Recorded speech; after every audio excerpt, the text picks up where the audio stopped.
Welcome everyone, I am Dr. Nisha Singh. In today's video, I am going to start the multiple choice questions of module 4 chapter 2 that is fuel. और इस पहली video में हम fuel का basic introduction, calorific value और units का discussion करेंगे. So with a quick review, fuel हमारे पास ऐसे सब्सटेंसेस होते हैं जो सब्सटेंसेस कंबशन रिएक्शन के थ्रू एनर्जी रिलीज करते हैं और उस एनर्जी का यूटिलाइजेशन डोमेस्टिक और इंडस्ट्रियल पर्पस के लिए किया जाता है.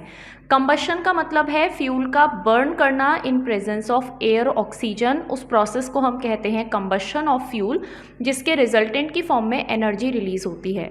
अगर हम फ्यूल को क्लासीफाई करें तो हमारे पास दो कैटेगरी के फ्यूल होते हैं, one is primary, one is secondary. Primary fuel जो हमें नेचर से जिस फॉर्म में मिले उनको हम एज इट इज़ यूज़ करें तो कोल है, क्रूड ऑयल है, नेचुरल गैस है.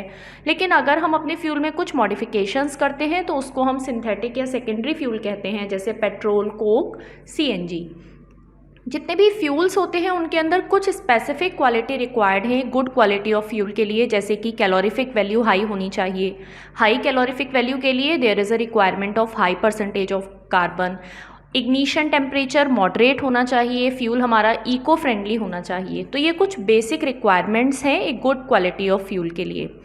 जब भी हम फ्यूल को कोल की फॉर्म में कंसीडर करते हैं तो इस कोल का कन्वर्जन स्टार्ट होता है हमारे वुड से. यानी सबसे पहले वुड को कन्वर्ट किया जाता है पीट की फॉर्म में, जिस पीट के अंदर 57% कार्बन प्रेजेंट होता है और इसकी कैलोरीफिक वैल्यू लगभग 5400 किलो कैलोरी पर किलोग्राम के आसपास होती है. पीट का कन्वर्जन लिग्नाइट की फॉर्म में होता है. इस लिग्नाइट के अंदर जो कार्बन परसेंटेज है दैट इज 65 to 70% और इसकी रेस्पेक्टिव कैलोरीफिक वैल्यू 6000 to 6700 तक होती है. जो बिटुमिनस कोल होता है ये काफ़ी बड़ी रेंज ऑफ कोल को कवर करता है which is around 70 to 90% carbon, और इसकी कैलोरीफिक वैल्यू भी 7000 से 8400 के बीच में वेरी करती है.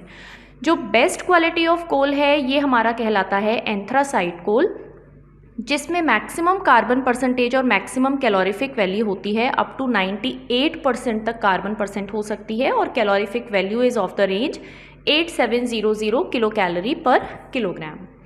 देखते हैं आगे कि कैलोरीफिक वैल्यू क्या होती है. तो अगर हम कभी भी यूनिट मास ऑफ फ्यूल का कंप्लीट कंबशन करते हैं तो उस यूनिट मास ऑफ फ्यूल के कंप्लीट कंबशन से जितनी एनर्जी रिलीज होती है that released energy is known as calorific value of the fuel. जब भी फ्यूल का कंबशन किया जाए और उस कंबशन के बाद जो प्रोडक्ट्स हमें मिलते हैं उनको भी हम वापस रूम टेम्परेचर तक ठंडा करें और रिलीज़ होने वाली एनर्जी को काउंट करें तो that kind of energy is known as gross और हाई कैलोरीफिक वैल्यू. जिस ग्रॉस कैलोरीफिक वैल्यू और हाई कैलोरीफिक वैल्यू में हमारे पास total amount of liberated heat आ जाती है starting from room temperature to ending up to room temperature. लेकिन अगर हम सिर्फ फ्यूल का कंबशन करें और जो प्रोडक्ट्स या रेजिड्यू हमें मिले हैं उनके वापस रूम टेम्परेचर तक ठंडा होने का वेट ना करें, यानी जो मैक्सिमम अमाउंट ऑफ एनर्जी हमारी रिलीज हो उसको हम केवल काउंट करें, वापस उसकी कूलिंग की एनर्जी को काउंट ना करें, तो that kind of calorific value is known as net और लॉस कैलोरीफिक वैल्यू. ये दोनों वैल्यूज हमारी कोरिलेटेड होती हैं in terms of a formula that is NCV is equal to GCV minus 0.09 H into latent heat of steam, जिसमें H हमारे पास hydrogen percentage होती है और लेटेंट हीट ऑफ स्टीम को हम 587 किलो कैलोरी पर किलोग्राम या कैलोरी पर ग्राम की form में कंसिडर करते हैं. अगर हम यूनिट्स ऑफ कैलोरीफिक वैल्यू की बात करें तो कैलोरीफिक वैल्यू की हम डिफरेंट यूनिट्स को कंसिडर करते हैं, जैसे हमारे पास है calorie per gram, then kilo calorie per kilogram, British thermal unit and centigrade thermal unit. इन सब के लिए ही common amount of heat required raise the temperature of.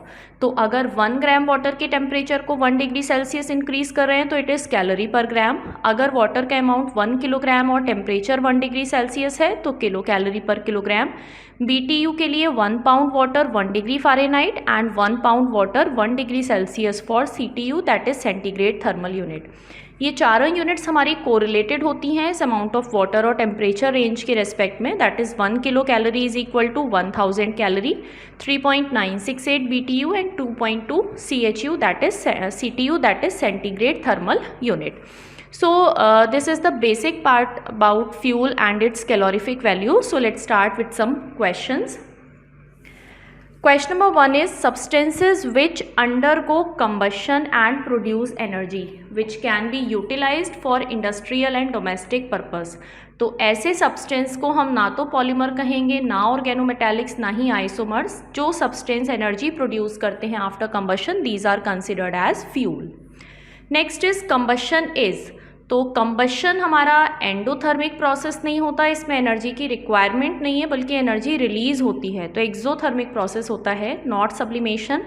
Burning of substance in presence of air oxygen, it is also correct. So we have two correct options, that is option B and D. It is a exothermic process as well as the burning of substance in presence of air and oxygen.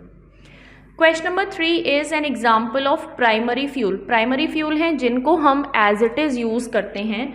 तो natural gas, petrol, would, charcoal और Coke, इन चारों में से हमारे पास जो natural gas है ये एज इट इज़ यूज़ की जाती है. So it will be considered as primary fuel. Next we have is the choose the secondary fuel. तो वुड प्राइमरी है, क्रूड ऑयल प्राइमरी है, नेचुरल गैस अभी हमने देखा प्राइमरी है. The only left option is option D, that is alcohol is a secondary fuel. Again we have to identify the primary fuel out of all these: coke, coal gas, coal and charcoal. तो इन चारों में से हमारे पास जो correct option है that is option A, coke. Coke हमारी basic form होती है और इसको हम नेचुरल फ्यूल की फॉर्म में कंसिडर करते हैं. So next we have is charcoal is a secondary fuel derived from. Charcoal एक सेकेंडरी फ्यूल है क्योंकि एक नेचुरल फ्यूल से इसका कन्वर्जन किया जाता है और जो नेचुरल फ्यूल इसको कन्वर्ट करने के लिए यूज़ किया जाता है that is wood. Next we have is which of the following is not a renewable source of energy. Renewable source of energy का मतलब होता है जिस सोर्स को हम बार बार रीजेनरेट कर सकें. तो सोलर एनर्जी, विंड एनर्जी और energy from hydrogen, all these are renewable sources, but जो पेट्रोल है that is not renewable sources. Next we have is the ignition temperature of a fuel. Ignition temperature हम कहते हैं जिस temperature पर किसी भी फ्यूल का कंबशन स्टार्ट होता है, यानी वो मिनिमम टेम्परेचर जिस टेम्परेचर पर फ्यूल की बर्निंग का प्रोसेस स्टार्ट होता है. तो the options are temperature at which the fuel can be stored safely, no. Lowest temperature at which the fuel must be preheated so that it starts burning, it should be the correct one. Next we have is temperature attained with the fuel is burnt. Next we have is temperature at which the fuel ignites for a moment but doesn't burn after then. तो इस last point को हम flash point की form में जानते हैं. हमारा ignition point या इग्निशन टेम्परेचर नहीं कहलाता. The only correct option is option B, यानी वो लोएस्ट टेम्परेचर जिस टेम्परेचर पर फ्यूल बर्न करना स्टार्ट करता है. Next question number 9 is a good fuel has. एक अच्छे फ्यूल की क्वालिटी की फॉर्म में high calorific value, moderate ignition temperature, ये नेसेसरी रिक्वायरमेंट है. So the options are moderate ignition temperature, high calorific value, it should be correct. Then high ignition temperature नहीं, low ignition temperature ये भी नहीं, then low ignition temperature, high calorific value ये भी नहीं. तो ये तीनों ऑप्शंस हमारे इनकरेक्ट हैं. The only correct option is A. Question number 10 is the calorific value of a coal sample is higher if it's. किसी भी सैम्पल की कैलोरीफिक वैल्यू ज़्यादा कब होगी. तो मैक्सिमम कंटेंट अगर कार्बन का प्रेजेंट होता है तो हमारा कार्बन फ्यूल की कैलोरीफिक वैल्यू को इंक्रीज करने का काम करता है. So we have option D is fixed, carbon is high. In question number 11 हमसे मैचिंग पूछी है परसेंटेज ऑफ कार्बन की with respect to type of coal. तो हमने सीक्वेंस देखा था पीट, लिग्नाइट, बिटुमिनस, एंथ्रासाइट, और इसी सीक्वेंस के हिसाब से कार्बन परसेंटेज इंक्रीज होती है. तो पीट के लिए हम जाएंगे 57% पर, लिग्नाइट के लिए हम मीडियम रेंज पर चले जाएंगे 65 to 70, बिटुमिनस सबसे बड़ी रेंज को फॉलो करता है और एंथ्रासाइट हमारी मैक्सिमम परसेंटेज ऑफ कार्बन को फॉलो करता है. तो अगर इन सारे ऑप्शंस को हम कंसीडर करें तो we have option A, that is the correct option. In question number 12 हमसे फिर एक मैचिंग पूछी है टाइप ऑफ कोल और कैलोरीफिक वैल्यू के रिस्पेक्ट में. तो जैसे कार्बन परसेंटेज इंक्रीज होती है उसी तरीके से calorific value of fuel increase होती है. तो for peat we will go with 5400 kilo calorie per kilogram. For lignite इससे ज़्यादा वैल्यू 6000 to 6700. देन बिटुमिनस के लिए जो मैक्सिमम रेंज है हमारे पास 7000 to 8400 और एंथ्रासाइट के लिए हम जाएंगे फर्स्ट वाले पार्ट पर विच इज़ 8700. तो out of all these options we have the correct one option B, that is A का सेकेंड पार्ट, बी हमारा थर्ड पर गया, सी फोर्थ पर गया and D with first. Question number 13 is during conversion of wood into anthracite, coal undergo. wood से anthracite तक के conversion में सबसे पहले हमारे पास बनता है peat, then lignite, then bituminous. So हमारा ऑप्शन ए करेक्ट ऑप्शन है. करेक्ट सीक्वेंस को बताता है wood से peat, peat से lignite और lignite से bituminous और फिर bituminous से हमें मिलता है anthracite coal. Next question is which of the following contain highest percentage volatile matter. तो जैसे जैसे कार्बन परसेंटेज इंक्रीज होती है बाकी कंटेंट हमारे रिड्यूस होने शुरू हो जाते हैं, लेकिन अगर हम इनकी क्वालिटी के बेसिस पर कंसीडर करें तो इसमें जो ऑप्शन ए है दैट इज पीट, इस पीट में कार्बन परसेंटेज कम होती है तो रेस्ट ऑफ द कंटेंट धीरे धीरे इंक्रीज होते हैं. सो इस पीट टाइप ऑफ कोल में वॉलेटाइल मैटर का जो परसेंटेज है वो बाकी सबके कंपैरिजन में ज़्यादा होगा. Moving to the next question, that is the quantity of heat liberated when a unit mass of fuel is burned completely. अगर यूनिट मास ऑफ फ्यूल का कंप्लीट कंबशन करते हैं तो जो क्वांटिटी ऑफ हीट रिलीज होती है that is known as calorific value. So option C हमारा correct option होगा. Next is the maximum temperature reached when the coal is completely burnt in the theoretical amount of air is called.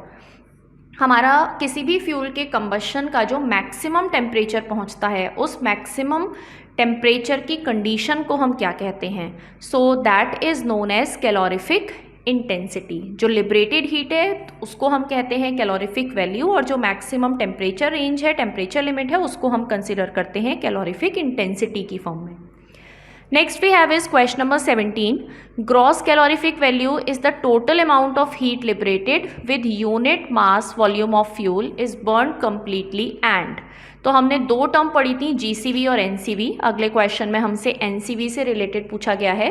तो we have two different conditions. एक condition में हम fuel के combustion के बाद जो रिमेनिंग प्रोडक्ट्स हैं उनको कूल करते हैं रूम टेम्परेचर पर और मैक्सिमम अमाउंट ऑफ एनर्जी को काउंट करते हैं.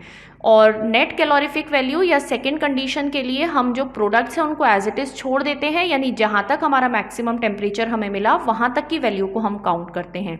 So for gross calorific value हम अपने प्रोडक्ट्स ऑफ कंबशन को रूम टेम्परेचर पर कूल करेंगे and for net calorific value हम इनको स्केप कर देंगे यानी छोड़ देंगे, केवल जो मैक्सिमम टेम्परेचर लिमिट हमें मिली वहाँ तक की वैल्यू को हम कैलकुलेट करेंगे. So for GCV option B is correct and for NCV option B is correct. Next is question number 19. Which of the following in coal decreases its calorific value? तो जो कोल है उसका जो कॉम्पोजिशन है उसमें carbon, hydrogen, nitrogen, sulphur, oxygen ये present होते हैं, जिसमें कार्बन कैलोरीफिक वैल्यू को इंक्रीज करता है, हाइड्रोजन और ऑक्सीजन ये कंबाइंड फॉर्म में कैलोरीफिक वैल्यू को रिड्यूस करते हैं, जिसके रिडक्शन का मेन रीज़न होता है ऑक्सीजन. जितनी ऑक्सीजन प्रेजेंट होती है वो कंबाइंड होकर वाटर वेपर की फॉर्मेशन करती है. So the correct option is option C. बाकी रिमेनिंग सल्फर इंक्रीज करता है कैलोरीफिक वैल्यू को बट पॉल्यूटेंट्स क्रिएट करता है और nitrogen is the non combustible part. ये नाइट्रोजन हमारा कंबशन रिएक्शन में पार्टिसिपेट नहीं करता है. So we will go with option C that is oxygen. Next is the calorific value of carbon and hydrogen are. तो calorific value of carbon hydrogen के लिए हम ड्यूलॉन्ग्स फॉर्मूले को कंसिडर करते हैं, जिस ड्यूलॉन्ग्स फॉर्मूले में कार्बन की जो कैलोरीफिक वैल्यू होती है वो हमारी 8080 kilo calorie per kilogram and for hydrogen it is 34500. तो option C is the correct answer. Next is question number 21. The unit of calorific value is are. Gram calorie, BTU, CHU, kilo calorie per kilogram. So we have option B and D correct options. BTU is British thermal unit and kilocalorie per kilogram is also the unit of calorific value. ना तो ग्राम calorie unit है ना ही CHU unit है. It should be centigrade thermal unit. अगर ये CTU होता तो ये हमारा करेक्ट ऑप्शन में आता. Next we have is calorie is. तो कैलोरी क्या है, that is the heat required to raise the temperature of 1 gram of water through 1 degree Celsius और 1 kilogram water through 1 degree Celsius, 1 pound water through 1 degree Fahrenheit and 1 pound water through 1 degree Celsius. तो जो first वाली term है this is for calorie, second term is for kilo calorie, then next term जिसमें 1 pound और 1 degree Fahrenheit है इसको हम कहते हैं British thermal unit and fourth one is centigrade thermal unit. तो हमसे कैलोरी पूछा है तो we will go with option A. Next is question number 23, which is the correct relation. तो correct relation regarding different units of calorific value हमारे पास जो होता है 1 kilo calorie is equal to 1000 calorie, 3.968 BTU and 2.2 CHU। तो this one is the correct answer. ये हमारी सारी करेक्ट रिलेशन को इंडिकेट करता है। बाकी जो और वैल्यूज़ हैं इसमें 100 कैलोरी नहीं होता, 1000 कैलोरी के साथ 39.68 BTU नहीं होता और ना ही 0.22 CHU होता है। So option A is the correct one. Next is the relation between HCV and LCV। तो ये भी हमने अपने स्टार्टिंग के रिवीजन पार्ट में देखा है, that is LCV is equal to HCV minus 0.09 H into latent heat of steam. तो यहाँ पर भी हमारा ऑप्शन ए जो है that is the correct option. ना तो ये वैल्यू प्लस होती है और ना ही इस रिलेशन से हम HCV को माइनस इस फॉर्म में कैलकुलेट करते हैं। Next is question number 25, value of L। L is latent heat of condensation of water vapour. इसकी वैल्यू क्या होती है? तो जो standard value of latent heat हम यूज़ करते हैं दैट इज़ 587 कैलोरी पर ग्राम कहें या फिर हम इसको 587 किलो कैलोरी पर किलोग्राम कहें, both are correct. So the number is 587। Next is gross and net calorific value of a fuel will be the same. तो हमारे पास जो GCV और NCV का रिलेशन होता है that is GCV minus 0.09 H into latent heat of steam. तो latent heat तो ज़ीरो नहीं हो सकती, लेकिन अगर ये H परसेंटेज हमारे पास ज़ीरो हो जाए तो ये पूरी वैल्यू ज़ीरो के इक्वल होगी और उस ज़ीरो के कंसिडरेशन में NCV is equal to GCV। तो हाइड्रोजन का अमाउंट फ्यूल के अंदर अगर ज़ीरो है तो GCV will equal to be NCV। So we will go with option C. Next is question number 27, which of the following is equivalent to 1 BTU। तो BTU और calorie का relation हमारे पास थे। हमने स्टार्टिंग में रिलेशन देखा था 1 kilo calorie is equal to 1000 calories is equal to 3.968 BTU is equal to 2.2 CHU। तो अगर हम इन दोनों को कोरिलेट करें तो यहाँ से हमारे पास निकल कर आता है 252 calorie. So option A will be the correct option. Next is which will be the value of NCV if GCV is 7575.90 kilo calorie per kilogram and hydrogen is 8%। तो हमें क्वेश्चन में GCV की वैल्यू दे दी, हमें NCV find out करना है। हम formula place करेंगे GCV minus 0.09 H into latent heat of steam. GCV is 7575.90 then minus 0.09 into hydrogen हमें दिया है 8% और लेटेंट हीट ऑफ स्टीम हम प्लेस करेंगे 587। तो after calculation we will get the value 7153.26 kilo calorie per kilogram. So option B is the correct option. Moving forward to the next question, a fuel contains 5% hydrogen. What will be the value of GCV if NCV is 5876 and latent heat of steam is 600 kilocalorie per kilogram? So इस question में हमें NCV की value दी हुई है, हमें GCV calculate करना है।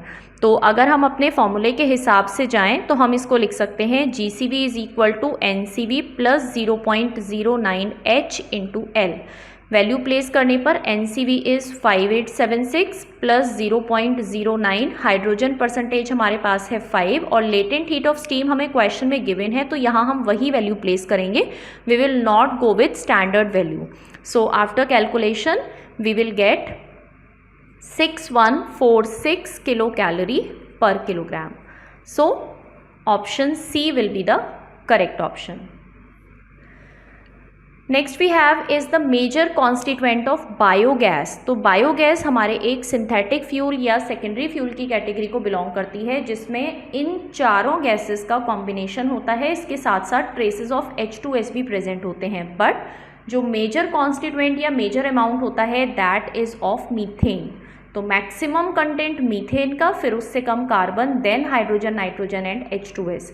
तो major constituent of biogas is CH4, that is methane. Moving to the next, question number 31 and 32 both are related with each other. First one is the point at which vapor of fuel starts burning and may last long for 5 second. केवल 5 second के लिए vapour of fuel जो है जले, या 5 second से कम time के लिए। तो एक पॉइंट तो ये हुआ जब कंबशन 5 सेकेंड से कम के लिए हो रहा है, और सेकेंड पॉइंट है जब कंबशन 5 सेकेंड से ज़्यादा के लिए हो रहा है। तो अगर 5 सेकेंड से कम है तो that point is known as flash point, और अगर 5 सेकेंड से ज़्यादा के लिए बर्निंग प्रोसेस हो रहा है तो that point is known as fire point. So for question number 31 option B is correct, and for question number 32 option A is the correct one. ये दोनों ही हमारे फ्यूल की प्रॉपर्टीज़ की फॉर्म में कंसिडर होते हैं।